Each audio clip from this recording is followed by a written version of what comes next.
دل میں سوچنے لگے جبریل علیہ السلام اتنی عالی شان جنت کے اندر اتنا عالی شان یہ حال کمرے کے اندر اتنا نورانی تخت کے اوپر اتنا نورانی صندوق اتنا اس قدر سجا ہوا اتنا دیدہ سے اس صندوق کے اندر رکھا کیا ہے؟ تو حضرت جبریل نے کہا یا رسول اللہ اس صندوق کو آپ ہی کھولیں۔ صندوق کھولیں۔ حضور نے آگے بڑھ کے اس صندوق کو کھولا، کہہ دیجئے سبحان اللہ، 70,000 فرشتے براتی ہیں، جبرائیل بھی ہے، میکائیل بھی ہے، اسرافیل بھی ہے، اسرائیل بھی ہے، سارے مقرب فرشتے ہیں۔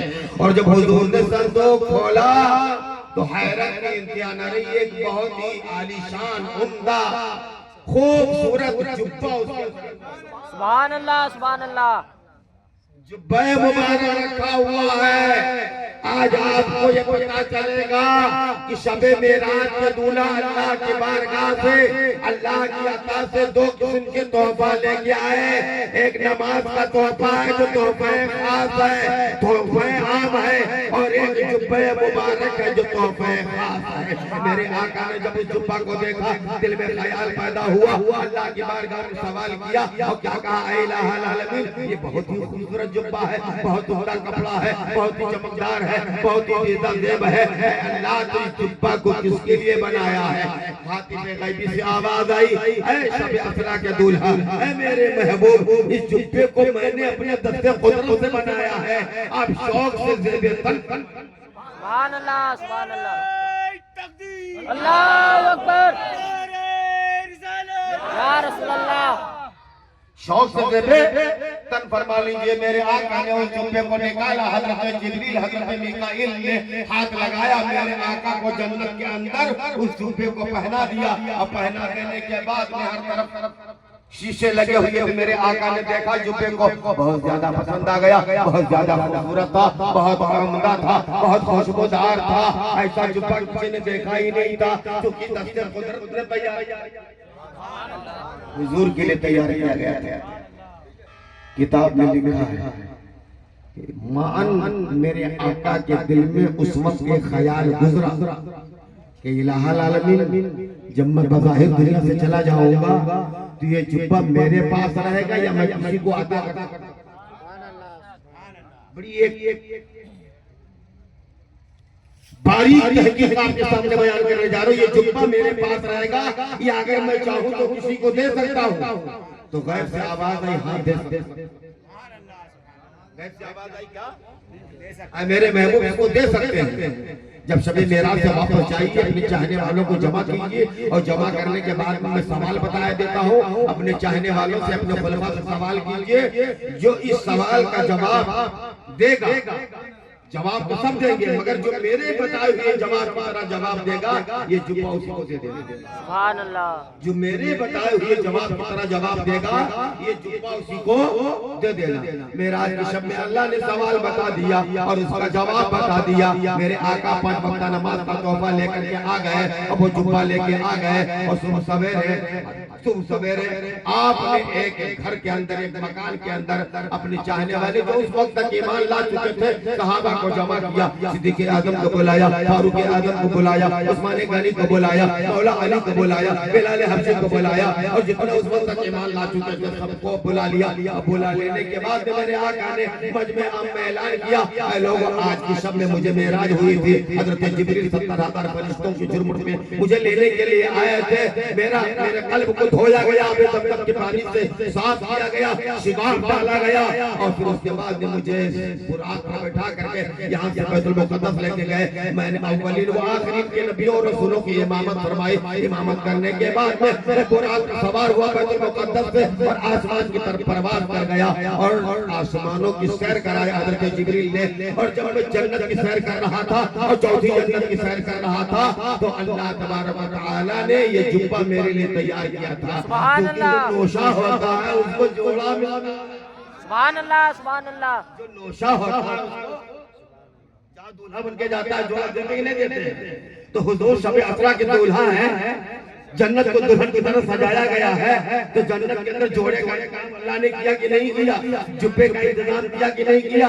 تو آئے لوگوں جو میرے بدن پر یہ نورانی جبہ دیکھ رہے ہو، اللہ نے اپنے دست قدرت سے تیار کیا ہے، مجھے عطا کیا ہے، میں نے اپنے رب کی بارگاہ میں سوال کیا ہے، یہ مجھ تک محدود رہے گا یا میرے کسی عاشق کو ملے گا، میرے کسی چاہنے والے کو ملے گا؟ اللہ نے کہا ملے گا، جا کر کے جمع کرنا سب کو، میں سوال بتائے دیتا ہوں، اس کا جواب بتائے دیتا ہوں، جو شخص میرے بتائے ہوئے جواب پر جواب دے گا یہ جبہ اسی کو دے دے گا۔ سبحان اللہ سبحان اللہ۔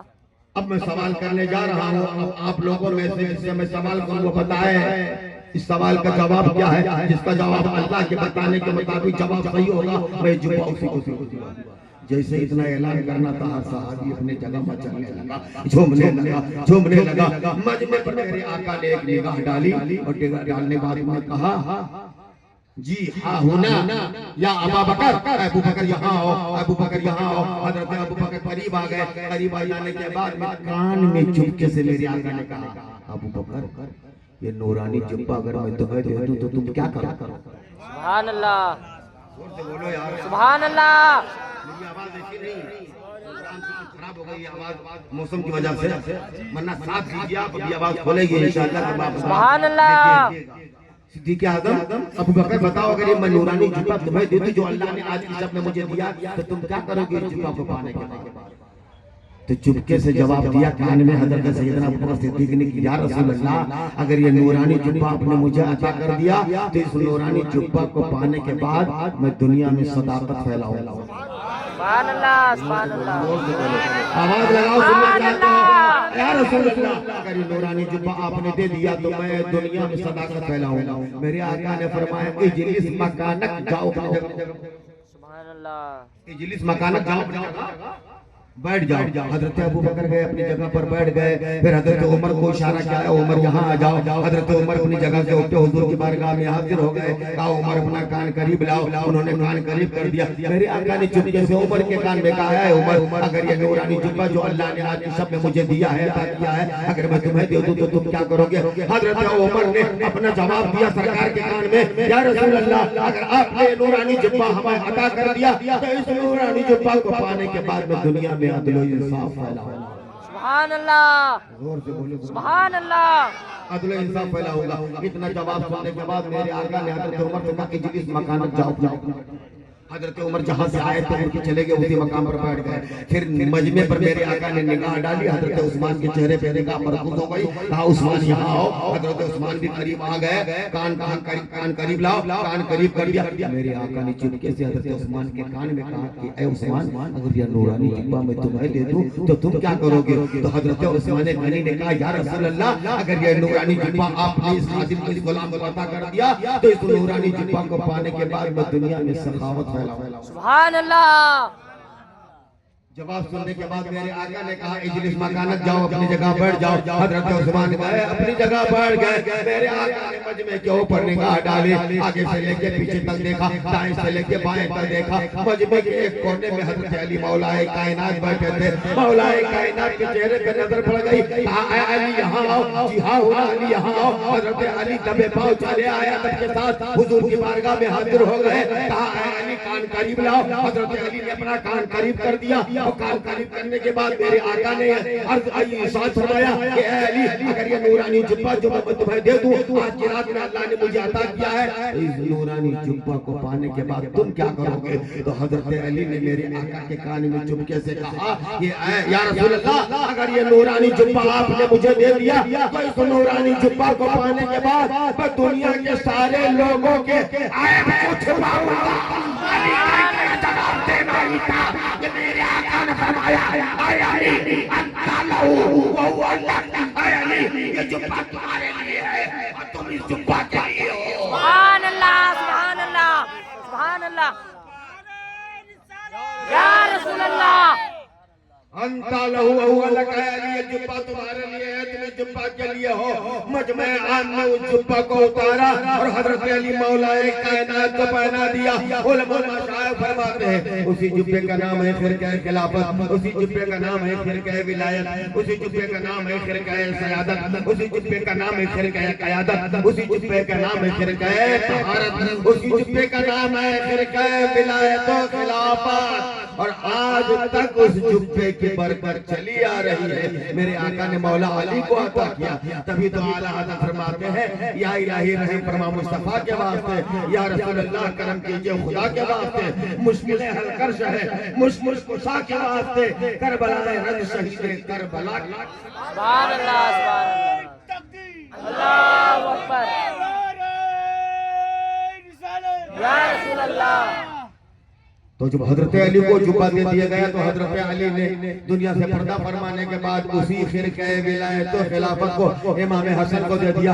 امام حسن نے اپنے بعد میں امام حسین کو دے دیا، امام حسین نے اپنے بعد میں امام زین العابدین کو دے دیا، امام زین العابدین نے اپنے بعد امام محمد باقر کو دے دیا، امام محمد باقر نے امام جعفر صادق کو دے دیا، امام جعفر صادق نے امام علی رضا کو دے دیا، امام علی رضا کے بعد میں امام موسیٰ کاظم کو دے دیا، امام موسیٰ کاظم نے امام تقی کو دے دیا، امام تقی نے امام نقی کو دے دیا، امام نقی نے حضرت امام حسن عسکری کو دے دیا، اور وہاں سے جبہ خلافت چلتا ہوا جب بغداد پہنچا تو غوث اعظم کے پاس پہنچا، اور جب غوث اعظم کے پاس یہی خرقہ خلافت چلا تو اورنگ آباد مہاراشٹر کے اندر پہنچا، اورنگ آباد سے چلا تو دہلی شریف پہنچا، مہراولی شریف سے چلتا ہوا نیو دہلی شریف پہنچا، نیو دہلی شریف سے چلتا ہوا پورا جہان آباد پہنچا، پورا جہان آباد سے چلتا ہوا پورا جہان آباد سے چلتا ہوا ایرج شریف پہنچا، ایرج شریف سے چلتا ہوا ایرج شریف سے چلتا ہوا کالپی شریف پہنچا، کالپی شریف سے یہی خرقہ خلافت و ولایت چلا تو ماریرہ شریف پہنچا، اور ماریرہ شریف سید آل رسول احمدی سے یہی خرقہ کرامت و ولایت جب چلا تو اعلیٰ حضرت امام محمد رضا کی بارگاہ میں پہنچا، اب اعلیٰ حضرت امام محمد رضا نے اسی خلافت کو اپنے حضور مفتی اعظم کو دے دیا، حضور مفتی اعظم نے حضور تاج الشریعہ کو دے دیا، اور آج تاج الشریعہ کا فیضان پورے چار تاج عالم میں اسی خرقہ خلافت کا فیضان۔ سبحان اللہ سبحان اللہ سبحان اللہ۔